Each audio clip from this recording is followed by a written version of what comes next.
There was once a man who loved big enough to change the world. People knew he was in God, and God was in him. Everywhere he went, people would ask him, "What's the best way to live?"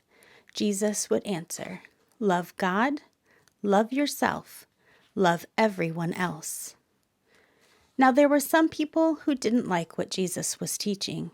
Instead of learning from Jesus, they decided to hurt him.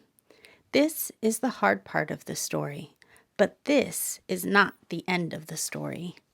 The hard part of the story is that Jesus' enemies did not want to learn to love, so Jesus was killed on a cross. The cross reminds us of a very sad thing. Jesus' friends, the ones who knew that he was in God and God was in him, were very sad. They remembered how they felt when Jesus was around, like God was with them too.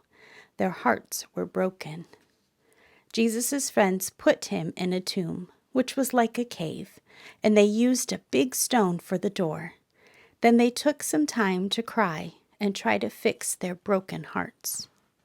Later, his friends went to the tomb where he was buried.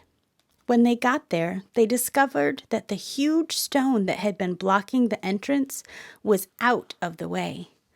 Inside, they saw a man dressed in a white robe who said to them, "Do not be afraid. You're sad, but here is good news. Jesus is alive again." This is a mysterious story. This is the story that changes the cross. It reminds us of a sad thing, but now it also reminds us of a good, important thing. Now it reminds us that no matter what happens, no matter how hard things are, we are with God and God is with us.